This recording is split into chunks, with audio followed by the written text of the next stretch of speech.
Hello dear friends, तो मैं हूं आरती। संस्कृति आईएएस यूट्यूब चैनल पे आप सभी का स्वागत है। मैं हाजिर हूं एक नए विषय को लेकर के। आज हम पढ़ने वाले हैं एजेंट ऑरेंज के बारे में कि आखिरकार यह क्या है।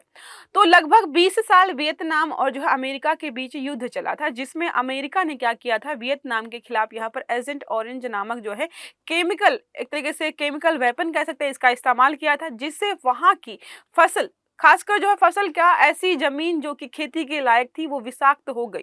उसके जो साइड इफेक्ट्स हैं अभी भी वहां पर लोगों पे दिखाई देते हैं।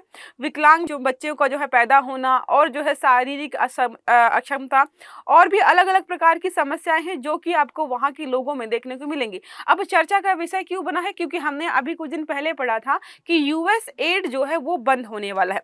अब जो है भले ही अमेरिका ने जो है यहाँ पर इस प्रकार के केमिकल का इस्तेमाल किया हो, बाद में वियतनाम की सहायता के लिए या उस केमिकल को वहां से हटाने के लिए लगातार जो है यूएसए की तरफ से जो है, सॉरी यूएस बोला है मैंने, जितने बार तो हटा दीजिएगा, यूएसए की तरफ से जो है वियतनाम की मदद की जा रही थी। अब यूएस का जो मतलब ऐड था, मतलब जो जिससे पैसे वगैरह जो है दिए जा रहे थे किसी भी मदद के लिए, उस पैसे को जो है शायद बंद हो जाएगा, इसको लेकर चिंता व्यक्त की गई है। तो इस आर्टिकल के माध्यम से जो है एजेंट ऑरेंज के बारे में पढ़ेंगे। ये युद्ध कब हुआ, कैसे हुआ, क्या क्या साइड इफेक्ट्स हुए, सारा हम जो है 1 बाय 1 कवर करने वाले। तो 50 साल बाद भी एजेंट ऑरेंज का जहर जो है वियतनाम जो है युद्ध की विरासत के रूप में जो अभी भी वहां पे वियतनाम के लोगों को प्रभावित कर रहा। वियतनाम के अलावा जो है लाओस जो है और कंबोडिया के कुछ कुछ इलाकों में भी जो इस प्रकार की आपको चीजें देखने को मिलेंगी कि वहां पे बच्चे विकलांग हैं, बांझपन देखने को मिल रहा है महिलाओं में, शारीरिक विकलांगता है बहुत सारे लोगों में। ऐसे जो है चीजें हमें देखने को मिल, मतलब जो है जितने बार भी इस प्रकार के फैसले लिए हैं जीतने के लिए अमेरिका ने, ऐसा कुछ किया है जिसके साइड इफेक्ट्स जो है अभी भी जो है दुनिया में हमें देखने को मिल जाते हैं। चाहे वो जापान रहा हो, हिरोशिमा हो, या फिर जो हम इसकी बात करें वियतनाम, युद्ध में जो है हार रहा था, ठीक है, तो उसको लगा कि हारने से अच्छा है कि खतरनाक सा आक्रमण करते हैं। हार तो उसके बाद भी गए, लेकिन यहाँ पर वियतनाम का बहुत ज्यादा नुकसान हुआ। देखो क्या लिखा, वियतनाम युद्ध जो है 1955 से 1975, 20 साल तक यह युद्ध हुआ है, 50 वर्ष हो चुके हैं उसको, लेकिन जो इन्होंने जहरीला प्रभाव, मतलब जहरीला पदार्थ यहाँ पर छोड़ा था, उसके प्रभाव आज भी हमें देखने को मिले। अमेरिका द्वारा युद्ध के दौरान बड़े पैमाने पर एजेंट ऑरेंज का छिड़काव किया गया था, जिससे कैंसर होता है, जन्म दोष होता है और विकलांगता होती है, और अभी भी यह वहां पर व्याप्त है। अमेरिकी विदेशी सहायता, जिसको हम यूएस एड के नाम से जानते हैं, अभी चर्चा में थी कि जो है डोनाल्ड ट्रंप ने बोला है कि हम इसको बंद कर देंगे।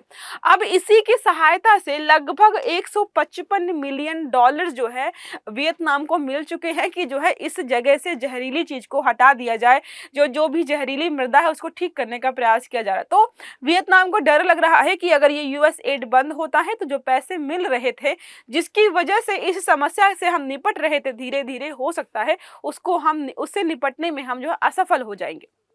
अब बात करते हैं वियतनाम युद्ध और जो है एजेंट ऑरेंज के बारे में। तो वियतनाम युद्ध लगभग 20 साल तक चला है, 1955 से लेकर के 1975 तक चला है, ठीक है।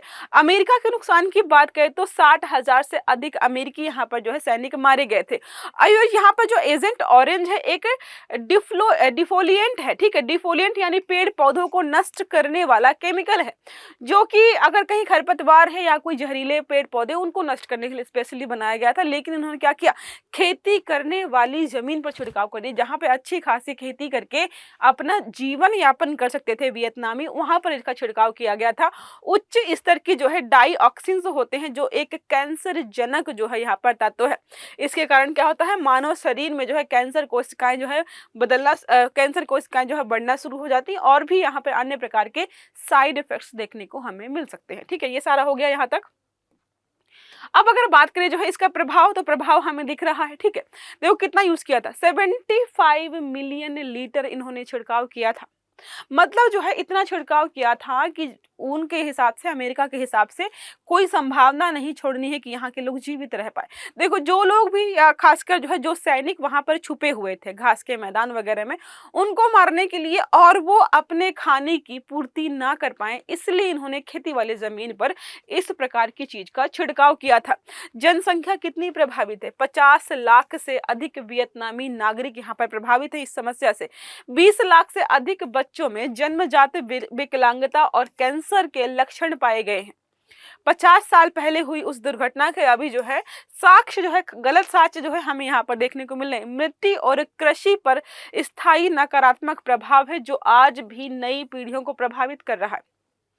आज भी खेती बेहतर नहीं है और जो हो भी रही है उससे जो चीज़ें इस्तेमाल में की जा रही हैं उससे जो है बच्चे बूढ़े या जो भी हैं लोग बीमार पड़ रहे हैं और खासकर जो है कैंसर जैसी समस्या देखने को मिल रही है। अब सफाई और पुनर्वास का प्रयास, गलती यूएसए ने की थी तो उन्होंने बोला ठीक है चलो हम ही ठीक करते हैं। बाद में जो है यूएसएड के माध्यम से लगातार इसकी सहायता कर रहा है। 155 मिलियन डॉलर से अधिक खर्च कर चुका है यूएस इस चीज को खत्म करने के लिए। अब यूएसएड के माध्यम से मिट्टी को डिकंटेमिनेट जो करने का यहाँ पे कार्य जारी था, लगता है वो यहाँ पर बंद हो जाएगा क्योंकि मौजूदा खतरा तो यही है क्योंकि ट्रंप प्रशासन ने मना कर दिया। तो हो सकता है जिस ऑरेंज जो है एजेंट ऑरेंज की सफाई हो रही थी उस जो है उस प्रोडक्ट की सफाई जो है यहाँ पर रुक जाएगी।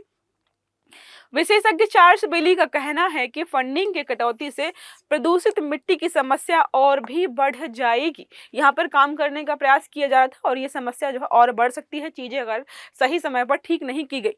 अब मैंने बता ही दिया ऑलरेडी आपको, डिफोलिएंट है, ठीक है, डिफोलिएंट है जिसे पेड़ पौधों की पत्तियों वगैरह को नष्ट करने के लिए इस्तेमाल किया जाता है। 1955 से जो 75 के बीच युद्ध हुआ था, वियतनाम और अमेरिका का उस समय इस्तेमाल किया। तो मुख्य घटक देख लेते हैं, इस केमिकल में कौन कौन से कंपोनेंट्स होते हैं जो कि इसको खतरनाक बनाते हैं।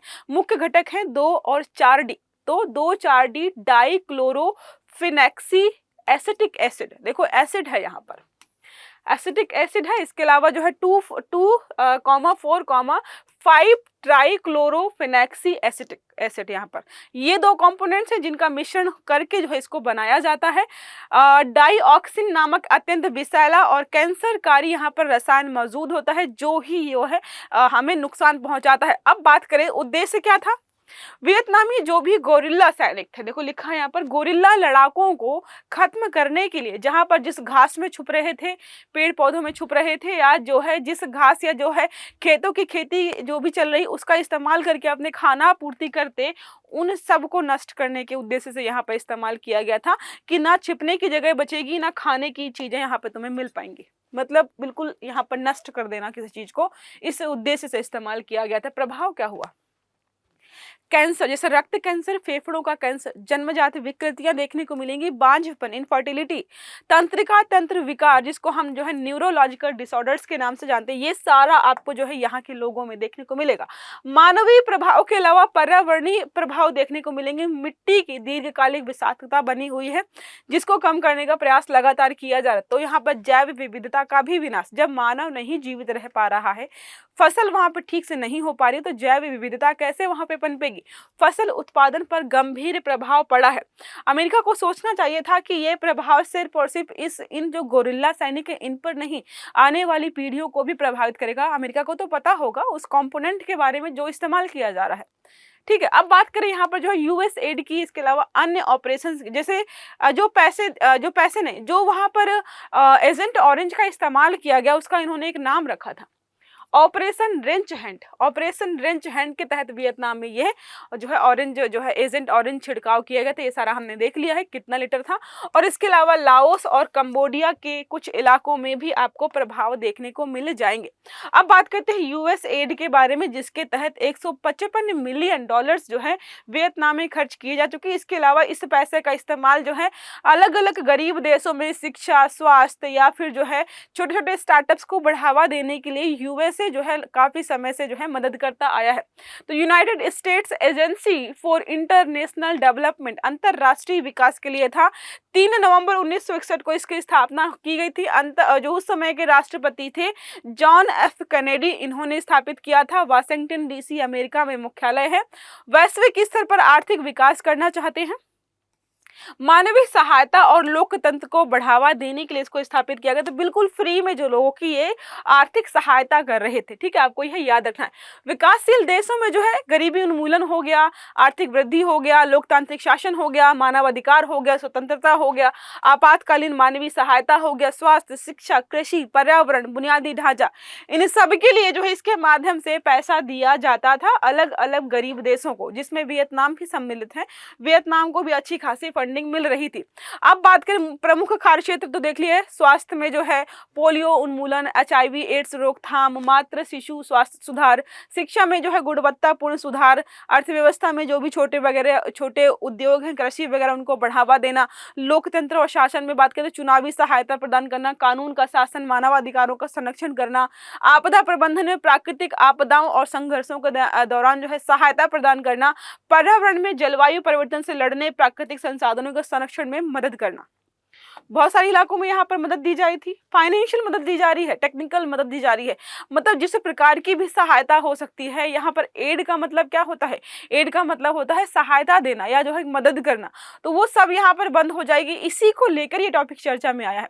आई होप समझ में आ गया होगा कि क्या है, कहाँ से शुरू हुआ था। एक प्रश्न हमारा है, ऑपरेशन रेंच हैंड किससे संबंधित है? अमेरिका द्वारा अफगानिस्तान में सहायता कार्यक्रम, अमेरिका द्वारा वियतनाम में एजेंट ऑरेंज का छिड़काव, संयुक्त राष्ट्र का एक खाद्य कार्यक्रम, या फिर रूस द्वारा चेरनोबिल के आसपास सफाई अभियान?